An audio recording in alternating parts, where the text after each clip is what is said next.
quantum entanglement, a quirk of quantum mechanics that is so complicated that even Albert Einstein admitted that he didn't understand how it works.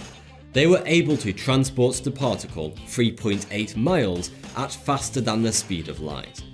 Now, quantum entanglement can enable travel faster than the speed of light because in the world of quantum mechanics, a particle can have a physical effect on another particle because they are entangled with one another, no matter the distance between them. There is a more immediate, game-changing use for this discovery.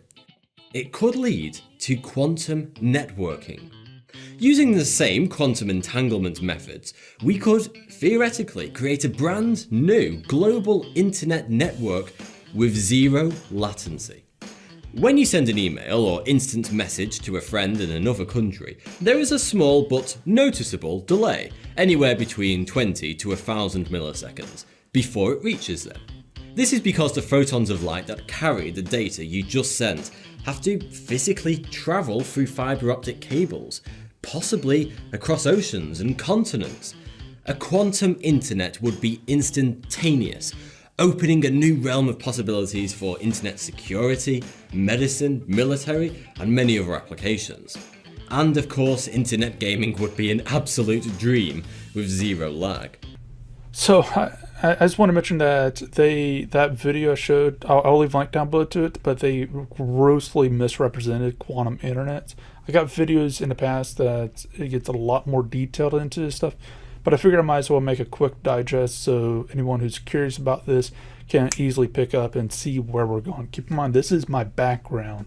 One thing I note is, and it's very important to note this, is how quantum entanglement works. Is you basically got two particles and they will be entangled with each other, and not getting too deep into that, but you cannot take another particle and say, oh, I'm going to entangle into this.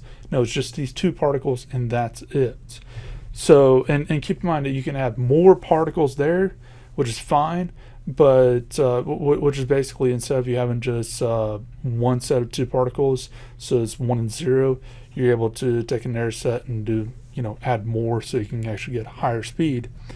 But basically, you can't just say, take this particle and say, oh, I want to entangle it to something else. It's very important to note that, and I'll explain how the system works through this diagram.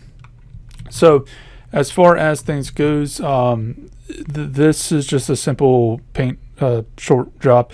So let's just say that you are here, your modem's here, ISP's here, and all the way on the other end you got your modem, and then your other end maybe a web server or whatever it may be.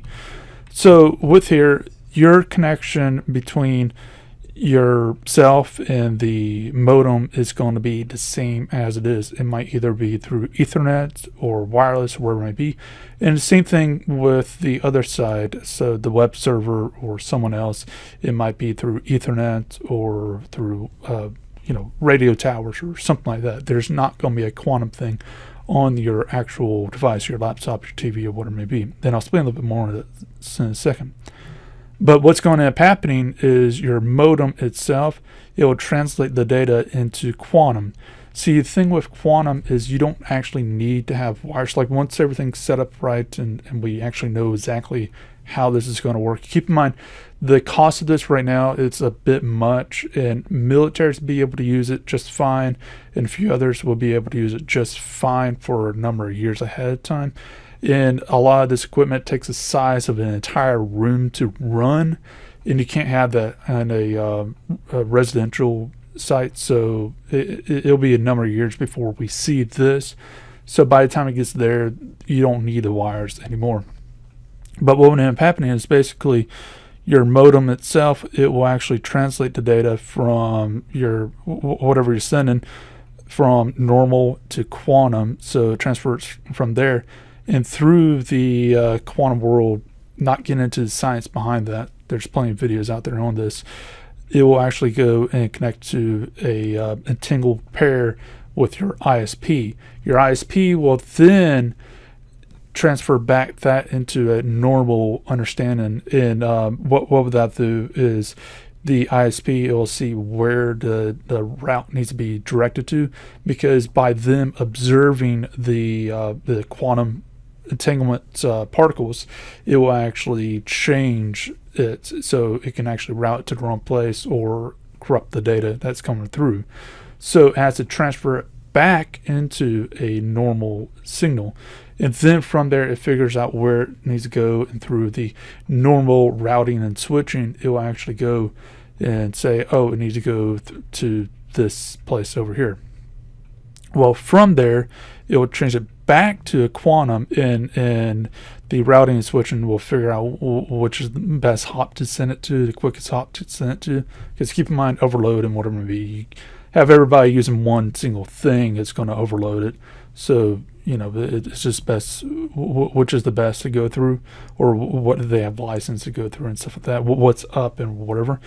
So from there, it will try to send it through, and it'll have a quantum entanglement particle that's connected to all whatever it may be, and it will keep going through the hops where it again transfers back into a normal signal, understands where it needs to go, transfers back into the quantum, and keeps going through these hops until it gets to, say, the ISP. Let's just say that this is the ISP.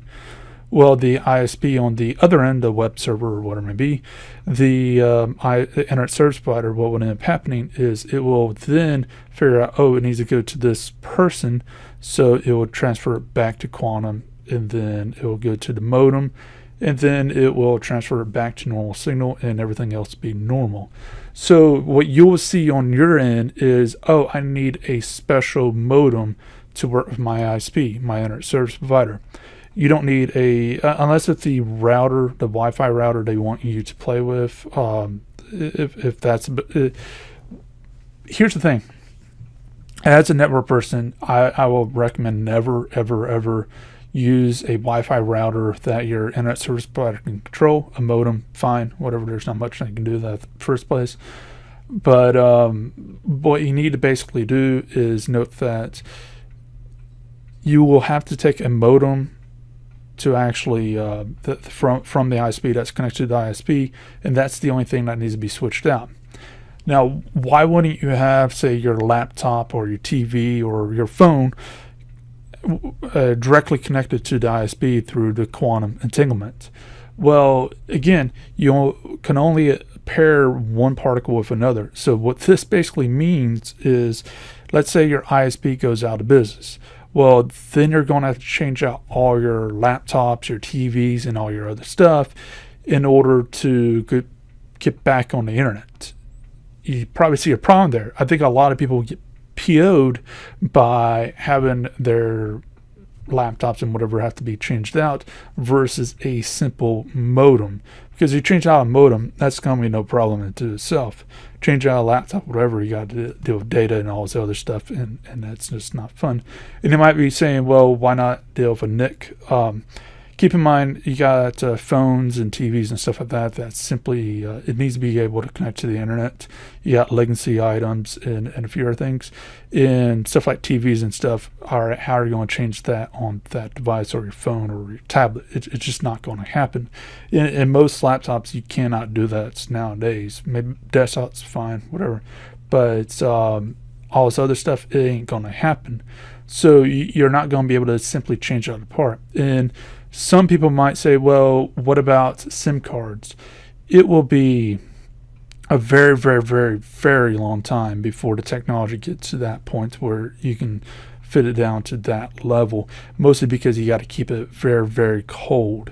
It's just, simple fact is I don't think that it will ever get to that point. I think basically your device will always connect to your Wi-Fi router or router, depending on how your setup is, or switch or whatever. And basically from your device to your router, that will be normal. Your router to your modem, that will be probably through Ethernet cable, and then your modem there on out will be different. For those of you who don't know, in networking, we call this the last mile. the last mile is probably always going to be the same. Obviously, with different technology to make it a little bit faster than what it may be, but I don't think there's ever going to be a, entangled particles within this area other than the modem going out to the internet service provider. Because the simple fact is again, would you prefer to change out a $20,000 web server because it doesn't connect to your ISP because they want to hold it hostage, or because they go out of business, or whatever it be? Or would you rather just change out your modem and go from there? Oh, and I forgot to mention, the thing to note is where he said that there's no lag at all. That's not true at all, because remember, you have to connect from your device to your router, and the other side has to do something similar. And with that, there's going to be some slight lag, but you take out a whole huge amount of lag when you get into taking out the wires and stuff like that. But still, even ISPs, it has to translate it back into regular signal, then back into quantum, and each one of these is going to add some slight lag, but you're talking about maybe a millisecond, if that. So it's going to dramatically lower the lag. For you to see it, it's going to be no lag, but all technicality and whatever, if you're on the networking side of things, there's going to be some slight, ever so slightly lag. This is fairly important because if someone is tapping into a network, say for example, right here where let's say that you have a hacker that goes into it, any of these hops really, and basically as the signal transfers into quantum, into normal, and when it figures out what it's going to do with the normal, if you have a hacker that's going into here, it will actually add a little bit more lag. This is actually what the NSA uses to figure out if someone is tapping into their systems, because they actually have sensors between certain points, all the way up to a given point, and it always measures lag, and if lag drops below a given tolerance point that they know about, it's secret and whatever, then alerts go out. They figure out exactly within a couple meters of where the problem is. They see if it's a backhoe that nicked a cable, or if it's something more. But that's where things come into play. So for networking people, there is going to be a lag. For you, okay, you can say whatever you want for marketing terms.